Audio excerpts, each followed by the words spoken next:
Hello and welcome to our presentation on exposure and constructivist therapies. Brian Fiddler, myself, and Deborah Reed are going to talk you through this. So what we're going to cover is kind of the key premises of exposure therapies, their models of change, and look at the critiques, effectiveness, and implementation. We're going to do the same with constructivist therapies. And then Deborah's going to help us walk through an integration of these approaches with the Christian faith. So key premises. The fear and anxiety are learned responses to stimulus that happens to all of us. And then we can also heal through processing the emotions associated with this and connecting new cognitions. And avoidance is the worst enemy. But if you think for a minute, what do you do when you see something that you fear? If you think for a second, you'll notice that you normally turn away, you move away, you want to get away from that. But then how do we overcome that if it's something we want to change? And that's what these therapies are all about. And they originated with implosion therapy. Thomas Stampfel in the 1950s originated this method of therapy. He would say that we effectively maintain our anxiety through avoiding the feared stimulus or situation.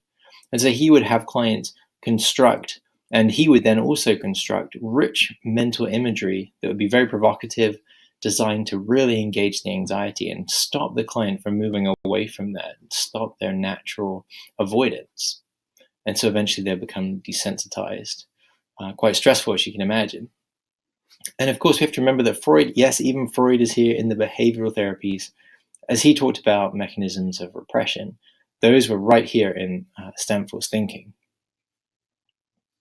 Now, these originated right back with Mauer's two-factor learning theory and even Pavlov's learning theories. They kind of got blended together in a way, as effectively what was suggested is that we fear something that's a stimulus, so we avoid that stimulus. And now that stimulus promotes fear in us when we encounter it, even if it's not dangerous or harmful. And then generalization of that can occur. So that fear can then spread out to other stimulus that are similar or look the same or sound the same. And so anxiety gets spread and fear gets spread through this avoidance. This is a funny cartoon here that shows kind of that process. Now, emergent exposure therapies, they're really used to treat PTSD and anxiety disorders. Those are what they've been primarily researched for. And we're going to talk about these three: exposure therapy, EMDR, and various CBT variations. Firstly, exposure therapy was originated in 1986 by Foa. She effectively said that we need to re-experience the stimulus with no avoidance, so similar to implosion therapy, but a little bit more sophisticated. We need to do that work of non-avoidance and then process that with the therapist. And we talk about it, we understand what happened, and we repeat it. And this was based on what she called emotional processing theory, where fear has these structures in the mind, and they include escape and avoidance. And as you do the work of therapy, you're creating new structures with adaptive information, such as I'm safe, I don't have to run away, this thing's not going to hurt me now. And that these new structures just need to be more easily accessed. And those would be the present moment influencers. EMDR, on the other hand, says something quite different. And Shapiro originated this in 1987. And she talks about re-experiencing using bilateral stimulation. As a patient is receiving bilateral stimulation, they do a lot of free associating around whatever the stimulus is that they're trying to avoid. And the adaptive information processing model kicks in. And what that means is isolated memory networks start to get processed in the context of larger brain networks. So rather than being replaced, you get this idea of what they call transmutation of memories. So these memories are linked differently now within the brain to new associations and new beliefs. So it's incorporating the past with the present. So it's a very different mechanism of change. And then cognitive behavioral forms of this type of therapy include trauma-focused CBT, which isn't strictly exposure, but does include elements of that. And CBT generally combines relaxation training, talking about the memories and the salient points of those, heightening those, and the therapist helps the patient to avoid avoidance, right? So we're processing the context and the event in a new way to create connection. So it's all very similar in some ways. And so what's worse, seeing what you're afraid of, imagining it, or feeling it in your body, the fear? Well, those are different aspects that we could focus on in therapy, the in vivo, the imaginal, and the interoceptive. And those can be used in each of these three. Critiques and concerns of this kind of work. Well, actually, it can be very traumatic for clients to do this kind of work, especially if you think about the implosion therapy that we talked about earlier. Just really heightening the fear, really heightening it, stopping avoidance, just really jumping in the deep end. And people worry that people will drop out, but actually the attrition rates have been found to be no worse than other approaches. Some question if this is dealing with the root issue or just kind of a fear response. And these models, these theoretical underpinnings, have actually been created post hoc, so after the therapy has happened, and people rightly struggle with that to some degree. And it can be hard for clinicians to learn and implement these techniques. However, on the other hand, you've got the efficacy, which is pretty high. There's been lots of studies and then multiple meta-analyses for these different modalities, and all three of them are effective. However, EMDR has found to be potentially slightly more effective because it can be done in slightly fewer sessions and without having to give homework. So maybe there's some difference, but really it's kind of a tit for tat, and actually these are all pretty effective ways of treating anxiety and fear. Now, practical considerations. Just think about this for a second. Would you feel comfortable using these kind of modes of exposing someone to their fear and the disruption they would experience, stopping them avoiding it? How would that be for you? So specific training is needed for clinicians, which they don't get at master's level. You're going to need to know how to help clients tolerate affect and remain calm. And then you need a continuing focus over multiple sessions to keep this work going. Clients might be very resistant to this. However, it can be cost effective because it's quite fast. And the practicality can be quite high because you can do it in your office. You don't necessarily need to do it in vivo, but sometimes that's more effective. We're going to move on now, and Brian is going to talk to us about constructivist therapy. Thanks, Paul. We'll discuss now constructivist therapy. First, constructivist theory comes out of an idea of humans being more proactive and purposeful rather than passive and sort of determined through some sort of external locus of reality. And knowledge is therefore evolutionary, and it's constructed out of our experience and out of the stories that we tell. The therapy coming out of constructivist theory is therefore considered less structured, more exploratory, reflective, and personal, and more process facilitated collaboratively with our clients rather than directed. The origins of constructivist theory come out of postmodernist ideas of multiple beliefs and realities, our culture being more pluralistic and consumer-driven. The advent and increase in human mobility and information access has influenced our view of reality and of the world. And the main tenet in postmodern idea is that empiricism is no longer an arbiter, or at least the arbiter of truth. And so psychotherapy, coming from the postmodern worldview, is less from cognitive therapy, more which was focused more on kind of rationality, to more meaning-oriented focus on human beings as social agents able to kind of construct our own meaning, influenced by systemic psychotherapy, which is considered a bit less mechanistic, focused on the co-creation of meaning through language and experience. And the psychotherapy is more concerned with viability than validation. Viability defined through this idea of consistency and consensus among a group, rather than validation of some external idea or some external reality. A couple of key constructivist therapies we'll look at really can be broken into cognitive constructivism and social constructivism. And let's talk about both of these. Under cognitive constructivism, a couple of main theories that have emerged are the personal construct theory by George Kelly.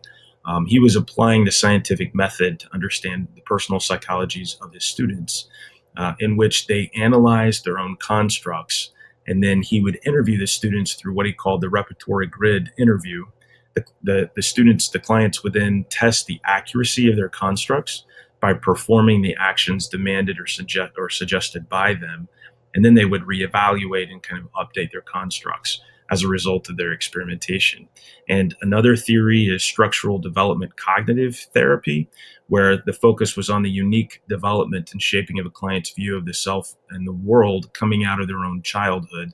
These experiences formed what they called a metaphysical hardcore, basically a set of assumptions about themselves and the world that would be fairly intact and not extremely changeable, that would influence the way they would view themselves and sort of take in information the rest of their lives.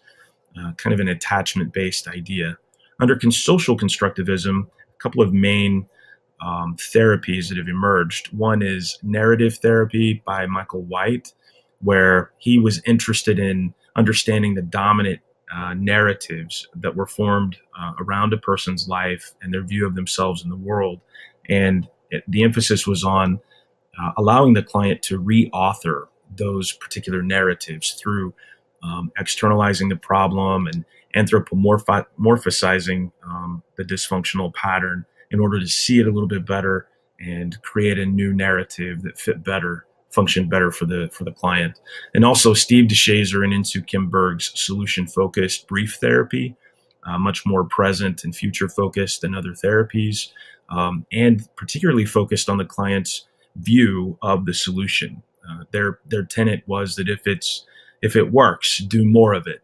But if it doesn't work, try something else. They were interested in looking for solutions and exceptions to problems. They're most famous for really coining the term the miracle question and having scaling and coping questions as a part of their process.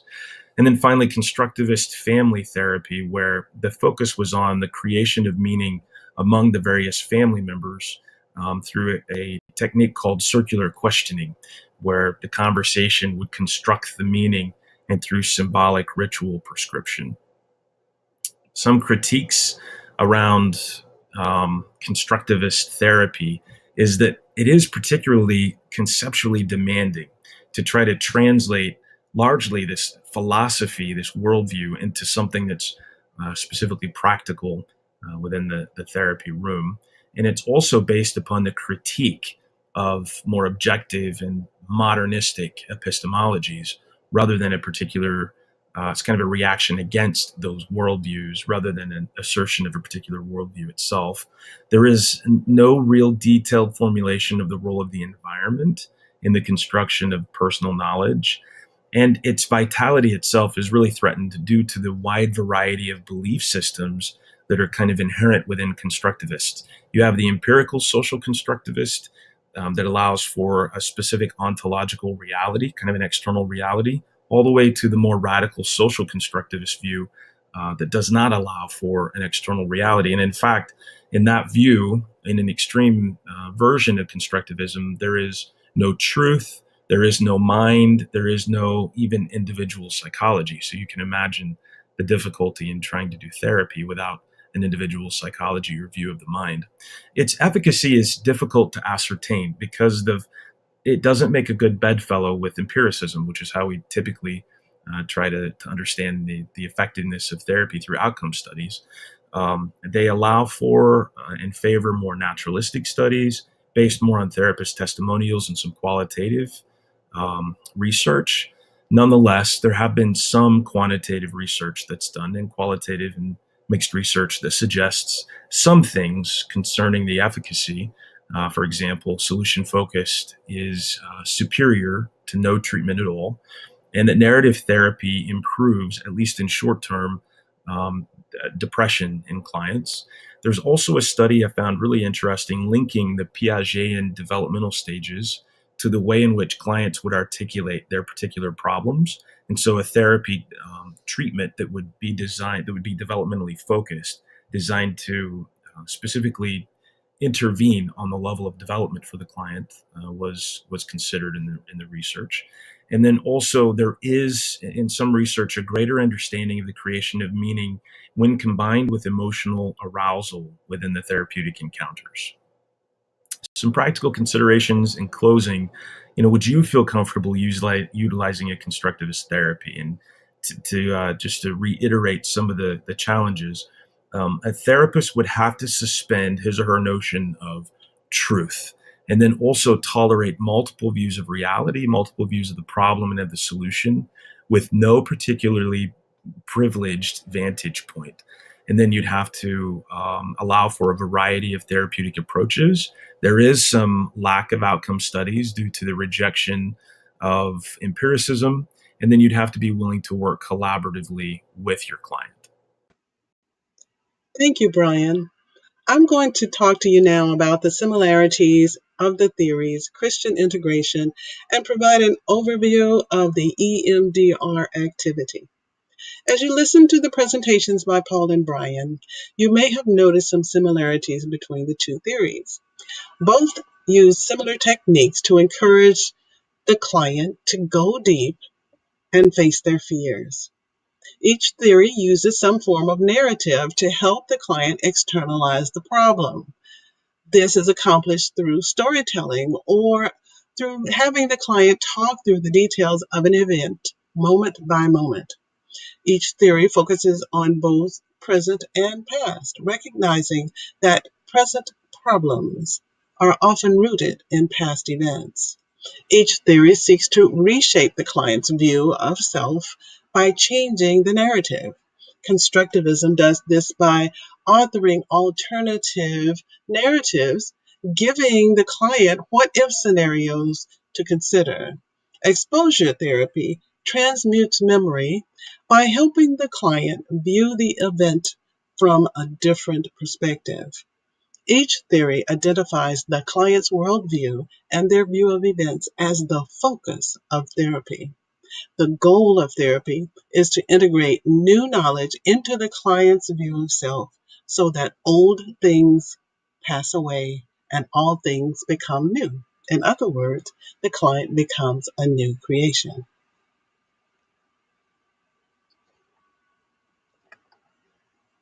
So, exactly what is being integrated? In the more than 50 years since the term integration was coined in 1953, there has been an ongoing dialogue as to what integration should actually look like, and in the early days, as to whether or not an integration should actually occur. In his book on the integration of psychology and Christianity, Eric Johnson provided a history of integration that began with recognition of the clash between the traditions of psychology and Christianity. Each tradition has strong beliefs that distinguish its worldview. Each has distinctive practices through which human development and psychopathology are validated. What is being integrated are the traditions of psychology and theology. What has been proven is that the combination of both traditions provide holistic care for the client. Because of the emotional and relational nature of exposure and constructivist theory, I believe the best form of spiritual integration to use in therapy is likely to be the clinical integration model. This approach is highly relational. It uses existing therapeutic processes, including defensive resistance, to form essential attachments between the client and the clinician. It operates on both implicit and explicit levels. It observes the cultural, racial, ethnic identity as a must for each therapeutic process. It is useful when counseling involves profoundly intimate and frequently painful exchanges. It is a relational process that emerges in treatment, and it is influenced by counseling theory, that is chosen by the therapist, the individual perspective of the client, and the worldviews of both client and clinician. As an instructor teaching integration, you have the greatest influence on your students. A study on teaching integration indicated that students are more likely to learn and apply integration theory if they witness it in the lives of the instructor. I imagine that this is how the apostles learned as they witnessed the life of Christ.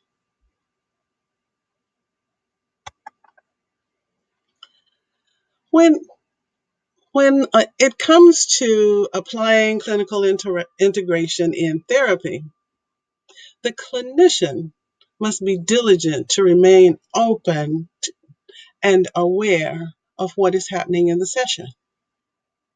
Because constructivist and exposure therapies deal with the client's belief about an event or their life, this provides an opportunity to assess spiritual beliefs. It is really most important that the clinician recognize the client's different levels of interest in spiritual things as they progress through their sessions.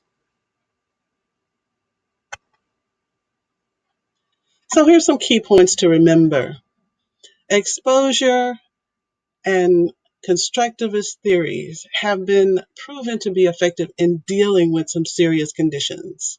They are effective because they are very good at dealing with differing worldviews and perspectives. The clinical integration model is still in its infancy. There are a growing number of texts on how it can be used in practice. It emerges in the clinical session as the clinical relationship progresses with each session. Finally, it offers a comprehensive Christian approach that is appropriate within any theological or theoretical framework.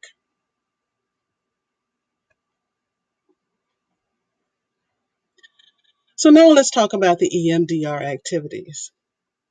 As you prepare for the next face-to-face class session, I would like for you to please read the instructions for the safe, comfortable place that you will find online. It is an exercise that we will do in class. EMDR is a type of exposure therapy, which involves intense emotions that can arise during the session. Re-experiencing trauma always carries with it the possibility of a client decompensating. By building a resource before EMDR treatment begins, the client is equipped with a calming, positive resource that they can be guided to de-escalate whatever emotions they may be experiencing. As you come to class, I'd like for you to be prepared to be both client and clinicians, and you will work with each other in pairs to establish a resource called the Safe, Comfortable Place in each other. You will be actually using EMDR in order to do this. What you need to do in preparation is to think of a recurring memory that you have. On a scale of 1 to 10, where 10 is the highest, choose something between a 2 and a 4, so that it's something that's not too intensive. If you have any questions about the process and as you're going through it, please bring them to class when you come, and we will address them prior to going into the activity. Okay? Got it? Good. I'll see you in class, and thank you for watching our presentation.